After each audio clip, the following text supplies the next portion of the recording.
Where are my scissors?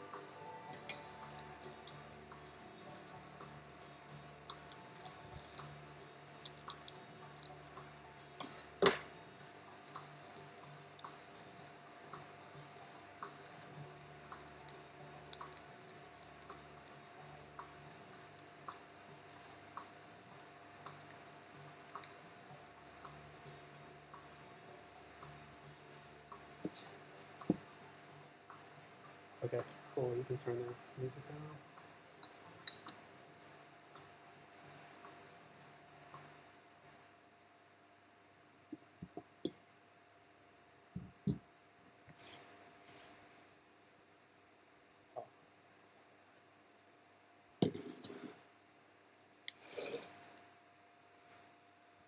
Hey guys, hello from Bangkok.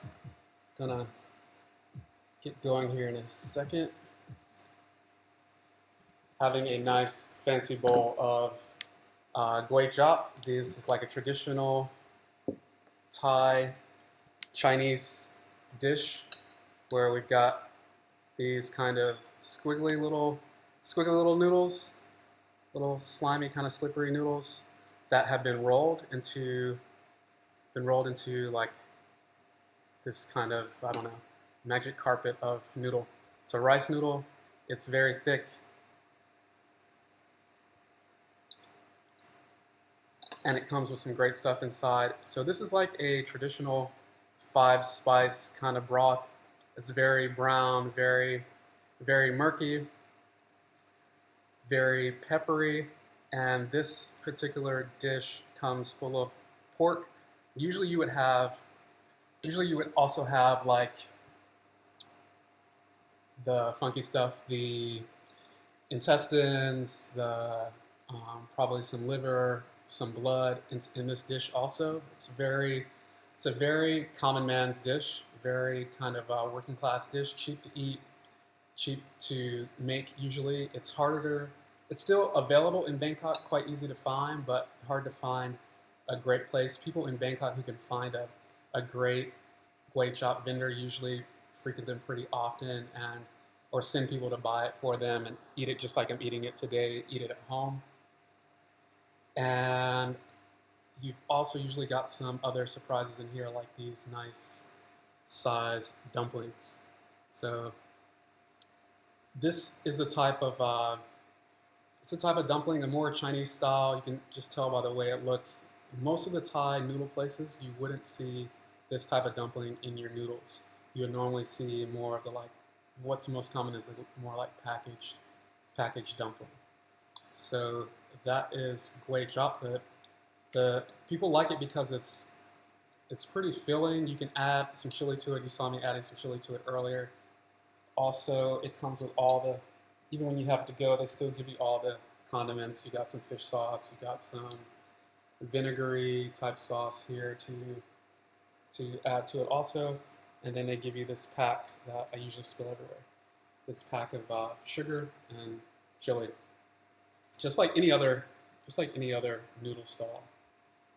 But I think this dish looks kind of scary. It looks sort of intimidating if you were just walking on the street and you saw what looks like a bunch of random meat and liver and blood and things in a bowl of sewage-looking type water. And I think most people wouldn't want to try it. But if you do make it to Bangkok and you do have a chance to try this, or you see it on a menu wherever you are, I do recommend it. It is a fun Thai dish, a Chinese dish that definitely has a Thai take. And yeah, it's worth trying. It's tasty, it's fun, it's great to have it, especially if you have good crispy pork inside.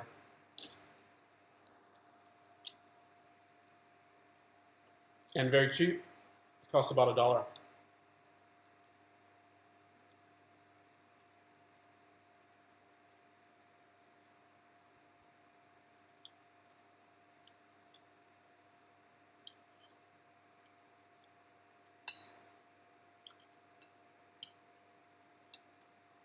I think my sister says just eat it as if, oh, just like real life.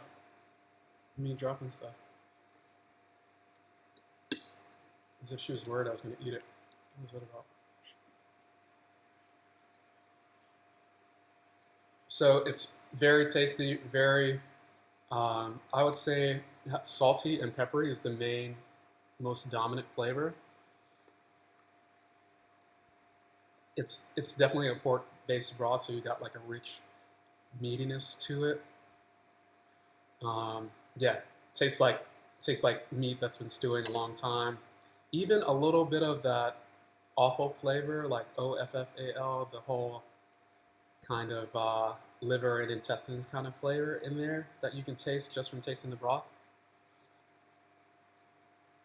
That I don't mean that in a, I don't even mean that in a bad way. It's just you can tell they've been stewing it with all types of pork meat for a very long time.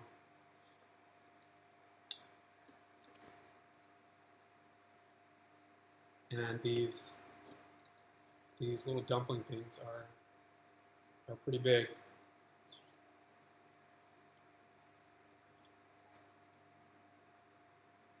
But so soft on the inside. So soft and tender and peppery on the inside. So what I'll do, of course, I will upload a video, a high quality video for you guys watching the live stream. If you want to see this dish close up, I was eating it in one episode. I think it's the episode where I was talking about the 4 most common types of street food. That was, yeah, it's definitely one of the dishes in that episode, and it's a dish that people don't really talk about much. People come here and they don't even really bother to eat it or take pictures of it. It's not super, yeah, it's not very photogenic, so people, it tends to get ignored. But if you know anyone who grew up in Bangkok, this is a dish that they love and eat all the time. So yeah, that's Kuay Jap. I'm gonna put this a little bit out of the way. Sean Diaz, how's the food? No rice. Huh? Sean's asked, how's the food? And no rice.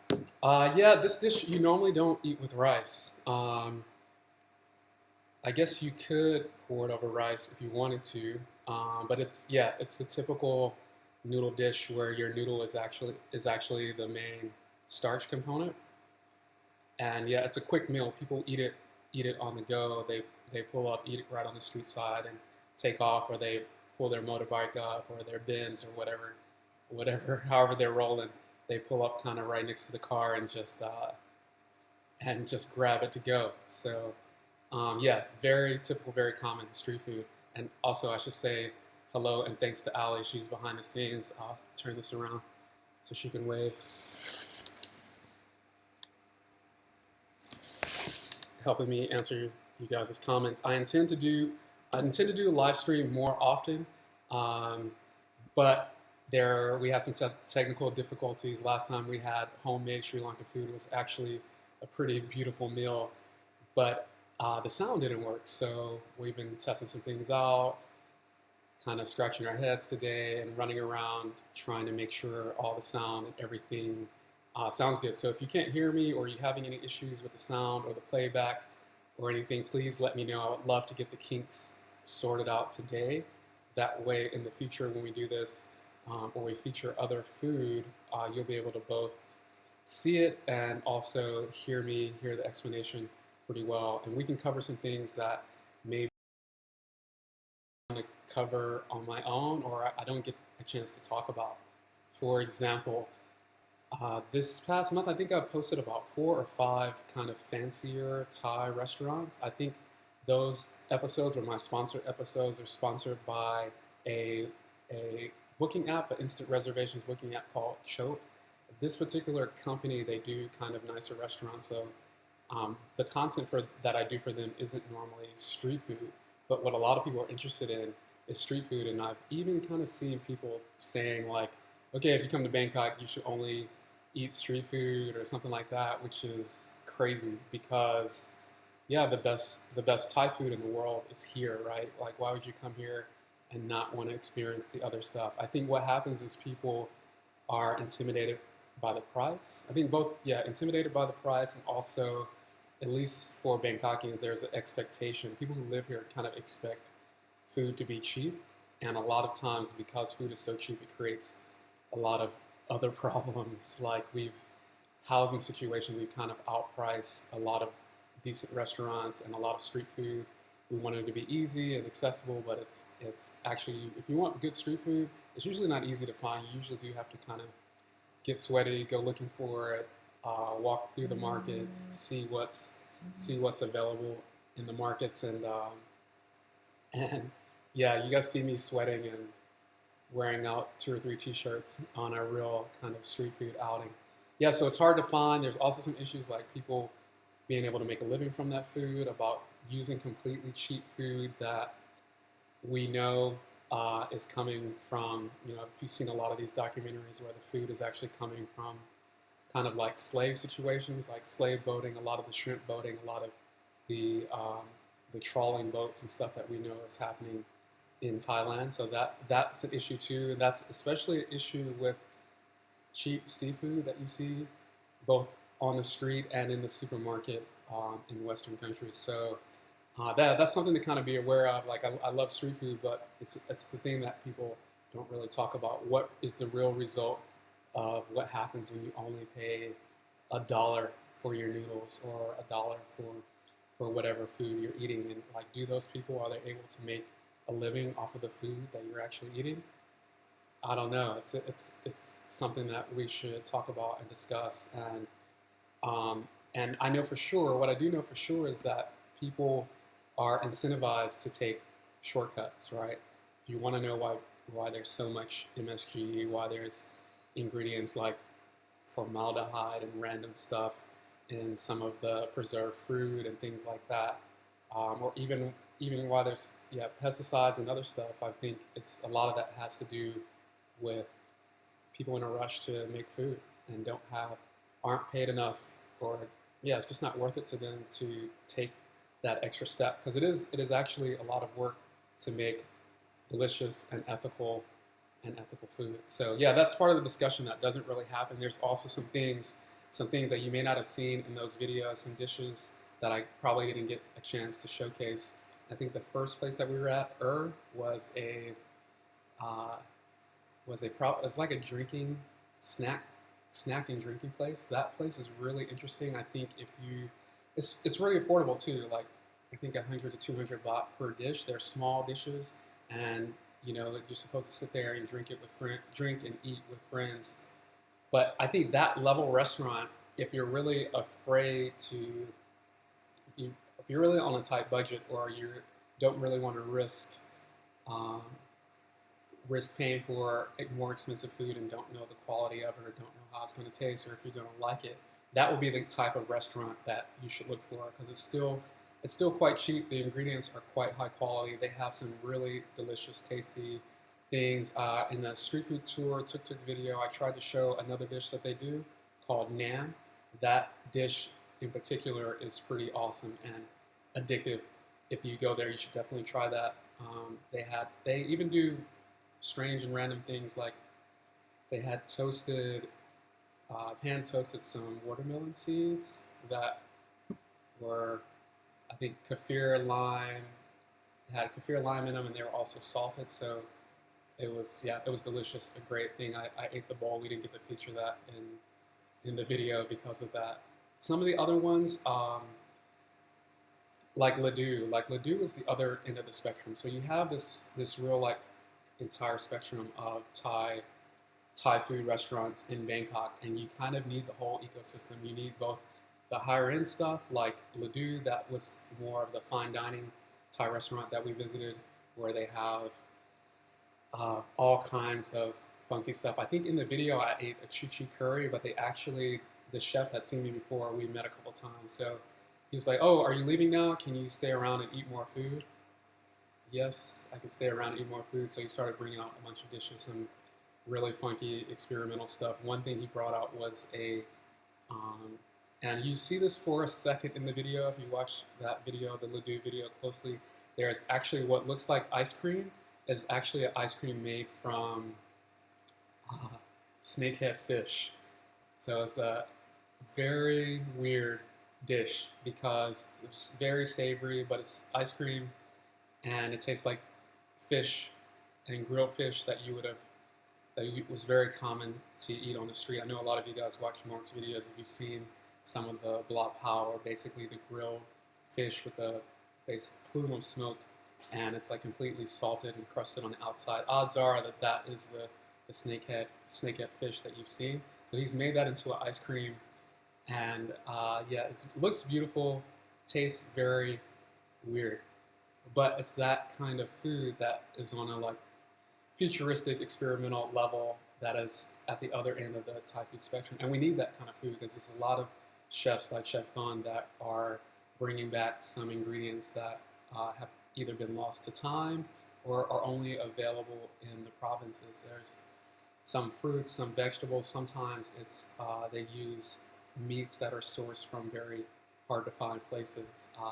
Yeah, so they kind of they kind of set the trends here. So you get them excited about an ingredient, and then all of a sudden you see it in other restaurants. And this vegetable that was once hard to find or only used in ancient Thailand is now available everywhere, which is good news for everybody. So, yeah, so the street food has an effect on these kind of fine dining restaurants, and the fine dining restaurants, in a way, also have an effect on the street food. But there's this, or what I really want to emphasize is like there's this spectrum, right, of street food on this end, and then you jump from there. You have kind of you have your regular Thai restaurants, and then nicer than that, you have a contemporary Thai restaurant. For example, Never Ending Summer, which is one of the places I visited. It was kind of warehouse style. I had a duck curry there, really kind of pricey duck curry that was meant to share if you're there with friends. Like, and splitting the cost is not that expensive, but beautiful duck,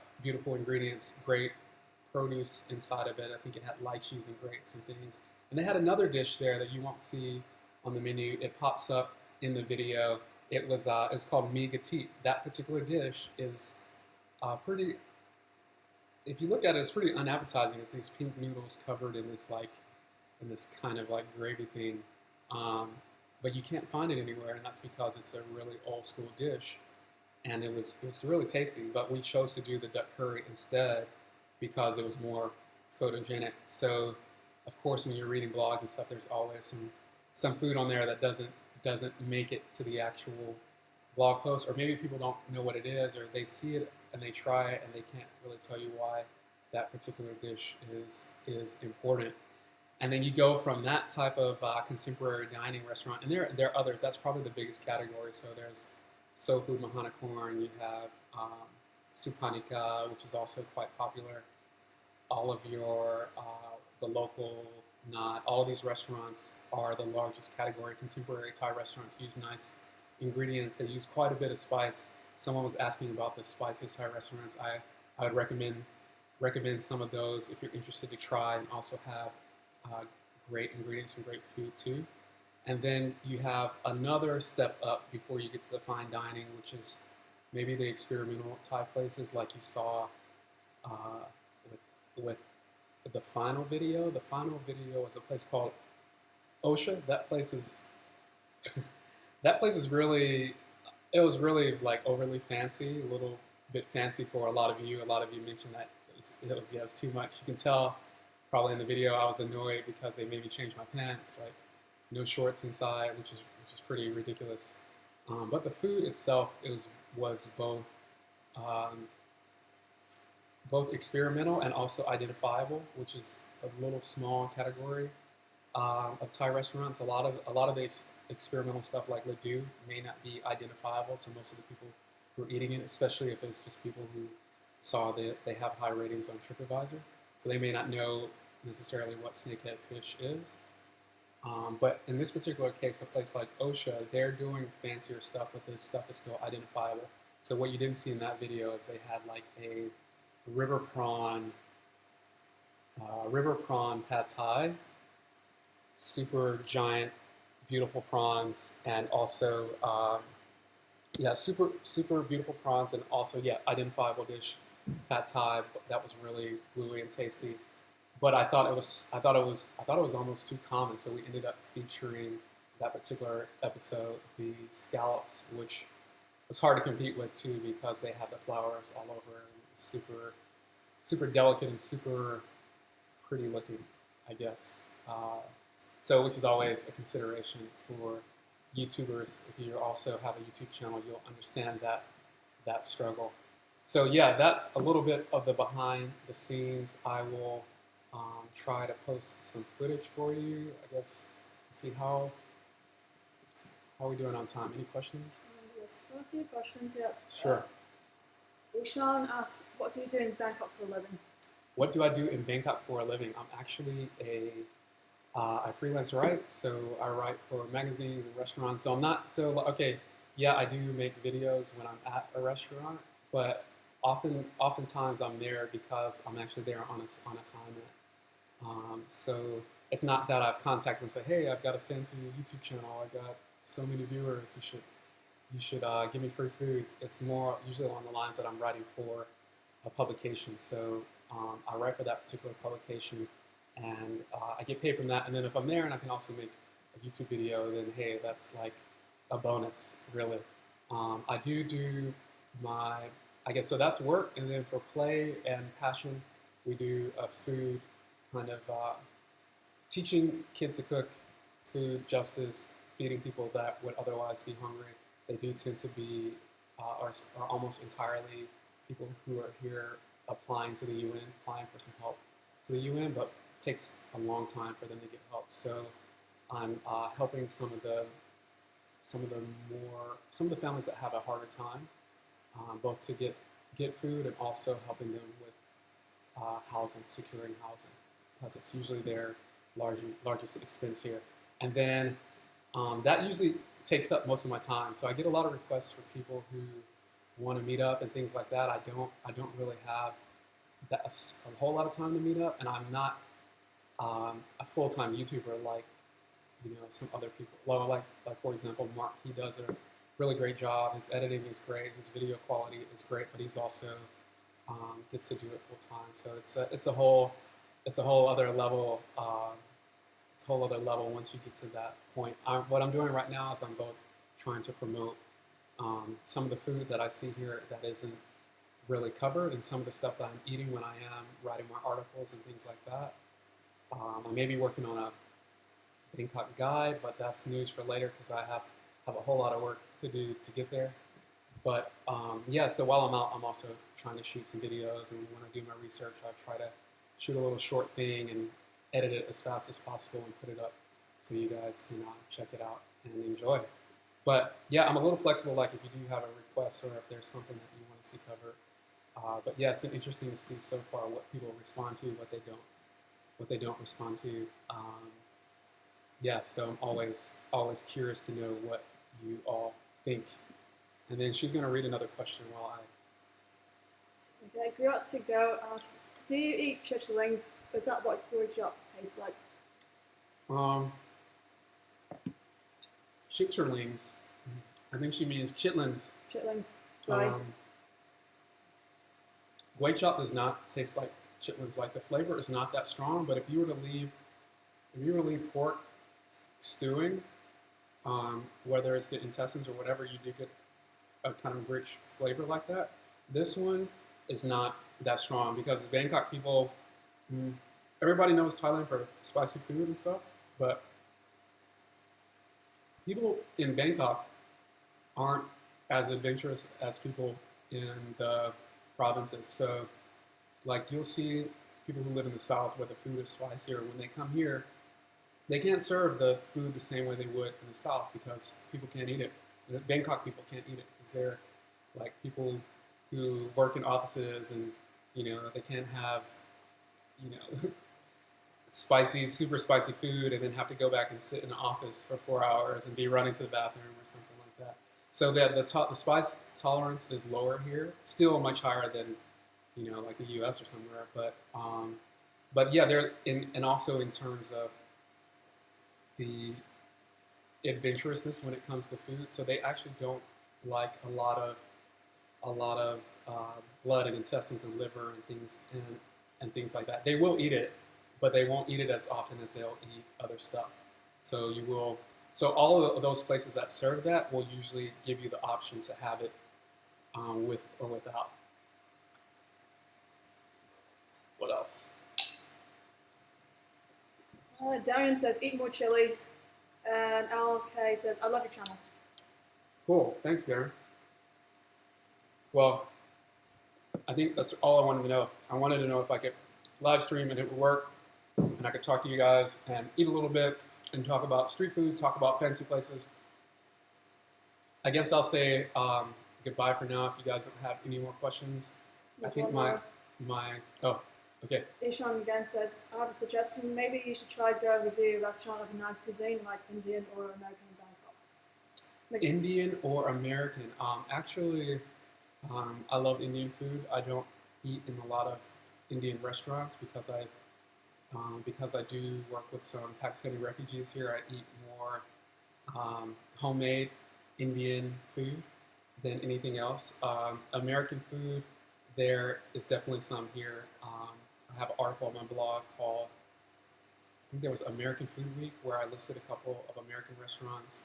Not included in that were some of like the dive bars that, like Fatty's, that was in one of my videos recently. So I do cover quite a bit of non-Thai food. I also have put a playlist on the YouTube channel where you can see all of my Western or anyway non-Thai restaurants on one particular playlist. So look out for that, and there will be more.